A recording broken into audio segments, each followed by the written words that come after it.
بسم اللہ الرحمن الرحیم وَلِيَعْلَمَ الَّذِينَ أُوتُوا الْعِلْمَ أَنَّهُ الْحَقُّ مِنْ رَبِّكَ فَيُؤْمِنُوا بِهِ فَتُخْبِتَ لَهُ قُلُوبُهُمْ وَإِنَّ اللَّهَ لَهَادِ الَّذِينَ آمَنُوا إِلَى صِرَاطٍ مُسْتَقِيمٍ وَلَا يَزَالُ الَّذِينَ كَفَرُوا فِي مِرْيَةٍ مِّنْهُ حَتَّى تأتيهم الساعة بغتة أو يأتيهم عذاب يوم أقيم الملك يومئذ لله يحكم بينهم فالذين آمنوا وعملوا الصالحات في جنة النعيم والذين كفروا وكذبوا بآياتنا فأولئك لهم عذاب مهين والذين هاجروا في سبيل الله ثم قتلوا أو ماتوا ليرزقنهم الله رزقا حسنا وإن الله لهو خير الرازقين ليدخلنهم مدخلا يرزقناه وإن الله لعليم حليم ذلك ومن عاقب بمثل ما عوقب به ثم بغي عليه لينصرنه الله إن الله لعفو غفور ذلك بأن الله يولج الليل في النهار ويولج النهار في الليل وأن الله سميع بصير ذلك بأن الله هو الحق وأن ما يدعون من دونه هو الباطل وأن الله هو العلي الكبير ألم تر أن الله أنزل من السماء ماء فتصبح الأرض مخضرة إن الله لطيف خبير اور یہ بھی غرض ہے کہ جن لوگوں کو علم عطا ہوا ہے وہ جان لیں کہ وہ یعنی وہی تمہارے پروردگار کی طرف سے حق ہے تو وہ اس پر ایمان لائیں اور ان کے دل خدا کے آگے عاجزی کریں اور جو لوگ ایمان لائے ہیں خدا ان کو سیدھے رستے کی طرف ہدایت کرتا ہے اور کافر لوگ ہمیشہ اس سے شک میں رہیں گے یہاں تک کہ قیامت ان پر ناگہاں آ جائے یا ایک نامبارک دن کا عذاب ان پر واقع ہو اس روز بادشاہی خدا ہی کی ہوگی اور ان میں فیصلہ کر دے گا تو جو لوگ ایمان لائے اور عمل نیک کرتے رہے وہ نعمت کے باغوں میں رہیں گے اور جو کافر ہوئے اور ہماری آیتوں کو جھٹلاتے رہے ان کے لیے ذلیل کرنے والا عذاب ہوگا اور جن لوگوں نے خدا کی راہ میں ہجرت کی پھر مارے گئے یا مر گئے ان کو خدا اچھی روزی دے گا اور بے شک خدا سب سے بہتر رزق دینے والا ہے وہ ان کو ایسے مقام میں داخل کرے گا جسے وہ پسند کریں گے اور خدا تو جاننے والا اور بردبار ہے یہ بات خدا کے ہاں ٹھہر چکی ہے اور جو شخص کسی کو اتنی ہی ایذا دے جتنی ایذا اس کو دی گئی پھر اس شخص پر زیادتی کی جائے تو خدا اس کی مدد کر دے گا بے شک خدا معاف کرنے والا اور بخشنے والا ہے یہ اس کے لیے خدا رات کو اس دن میں داخل کر دیتا ہے اور دن کو رات میں داخل کرتا ہے اور خدا تو سننے والا دیکھنے والا ہے یہ اس کے لیے کہ خدا ہی برحق ہے اور جس چیز کو کافر خدا کے سوا پکارتے ہیں وہ باطل ہے اور اس کے لیے خدا رفیع الشان اور بڑا ہے کیا تم نہیں دیکھتے کہ خدا آسمان سے می برساتا ہے تو زمین سرسبز و شاداب ہو جاتی ہے بے شک خدا باریک بین اور خبردار ہے لَهُ مَا فِي السَّمَاوَاتِ وَمَا فِي الْأَرْضِ وَإِنَّ اللَّهَ لَهُوَ الْغَنِيُّ الْحَمِيدُ أَلَمْ تَرَ أَنَّ اللَّهَ سَخَّرَ لَكُم مَّا فِي الْأَرْضِ وَالْفُلْكَ تَجْرِي فِي الْبَحْرِ بِأَمْرِهِ وَيُمْسِكُ السَّمَاءَ أَن تَقَعَ عَلَى الْأَرْضِ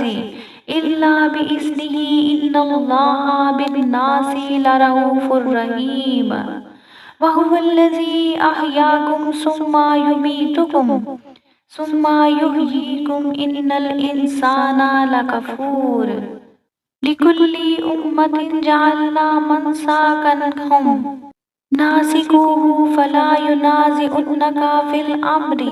وادع إلى ربك إنك لعلى هدى مستقيم وإن جادلوك فقل الله أعلم بما تعملون الله يحكم بينكم يوم القيامة فيما كنتم فيه تختلفون ألم تعلم أن الله يعلم ما في السماء والأرض إن ذلك في كتاب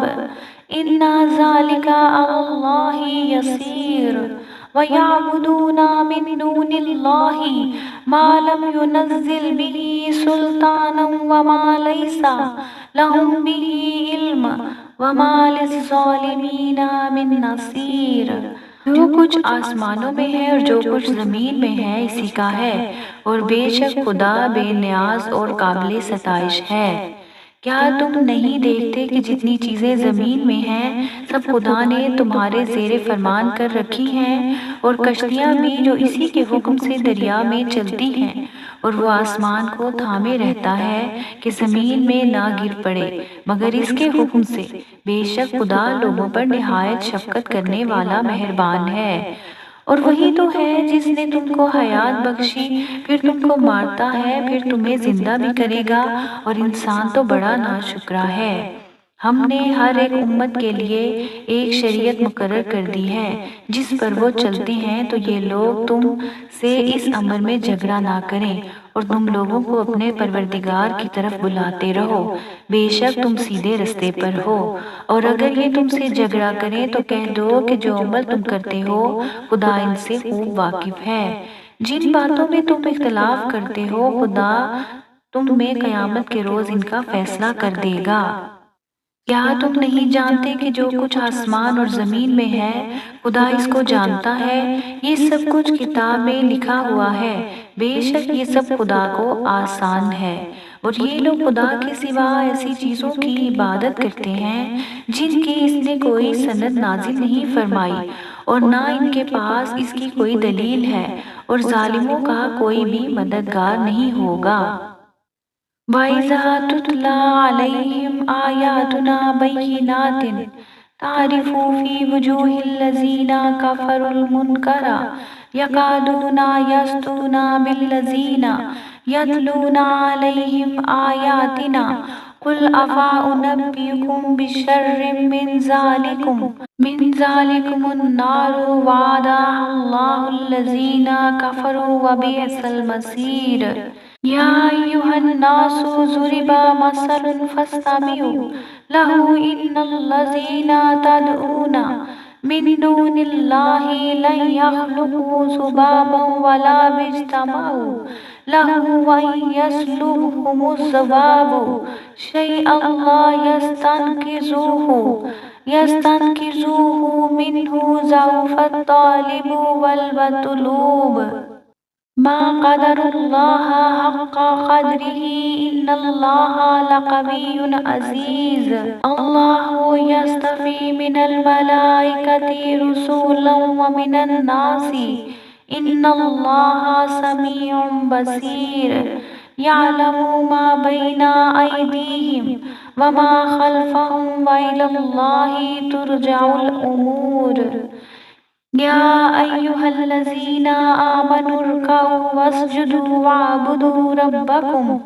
وافعلوا الخير لعلكم تفلحون وجاهدوا في الله حق جهاده هو اجتباكم وما جعل عليكم في الدين من حرج ملة أبيكم إبراهيم هو سماكم المسلمين من قبل وفي هذا ليكون الرسول شهيدا عليكم وتكونوا شهداء على الناس فأقيموا الصلاة وآتوا الزكاة واعتصموا بالله هو مولاكم فنعم المولى ونعم النصير۔ اور جب ان کو ہماری آیتیں پڑھ کر سنائی جاتی تو ان کی شکل بگڑ جاتی ہے اور تم ان کے چہروں میں صاف طور پر ناخوشی کے آثار دیکھتے ہو۔ قریب ہوتے ہیں کہ جو لوگ ان کو ہماری آیتیں پڑھ کر سناتے ہیں ان پر حملہ کر دیں۔ کہہ دو کہ میں تم کو اس سے بھی بری چیز بتاؤں، وہ دوزخ کی آگ ہے جس کا خدا نے کافروں سے وعدہ کیا ہے اور وہ برا ٹھکانہ ہے۔ لوگوں، ایک مثال بیان کی جاتی ہے، اسے غور سے سنو کہ جن لوگوں کو تم خدا کے سوا پکارتے ہو وہ ایک مکھی بھی نہیں بنا سکتے، اگرچہ اس کے لیے سب مجتمع ہو جائیں، اور اگر ان سے مکھی کوئی چیز لے جائے تو اسے اس سے چھڑا نہیں سکتے۔ طالب اور مطلوب یعنی عابد اور معبود دونوں گئے گزرے ہیں۔ ان لوگوں نے خدا کی قدر جیسی کرنی چاہیے تھی نہیں کی۔ کچھ شک نہیں کہ خدا زبردست اور غالب ہے۔ خدا فرشتوں میں سے پیغام پہنچانے والے منتخب کر لیتا ہے اور انسانوں میں سے بھی۔ بے شک خدا سننے والا اور دیکھنے والا ہے۔ جو ان کے آگے ہے اور جو ان کے پیچھے ہے وہ اس سے واقف ہے، اور سب کاموں کا رجوع خدا ہی کی طرف ہے۔ مومنوں، رکوع کرتے اور سجدہ کرتے اور اپنے پروردگار کی عبادت کرتے رہو اور نیک کام کرو تاکہ تم فلاح پاؤ، اور خدا کی راہ میں جہاد کرو جیسا جہاد کرنے کا حق ہے۔ اس نے تم کو برگزیدہ کیا ہے اور تم پر دین کی کسی بات میں تنگی نہیں کی، اور تمہارے لیے تمہارے باپ ابراہیم کا دین پسند کیا۔ اسی نے پہلے یعنی پہلی کتابوں میں تمہارا نام مسلمان رکھا تھا، اور اس کتاب میں بھی وہی نام رکھا ہے۔ تو جہاد کرو تاکہ پیغمبر تمہارے بارے میں شاہد ہوں اور تم لوگوں کے مقابلے میں شاہد، اور نماز پڑھو اور زکوٰۃ دو اور خدا کے دین کی رسی کو پکڑے رہو، وہی تمہارا دوست ہے اور خوب دوست اور خوب مددگار ہے۔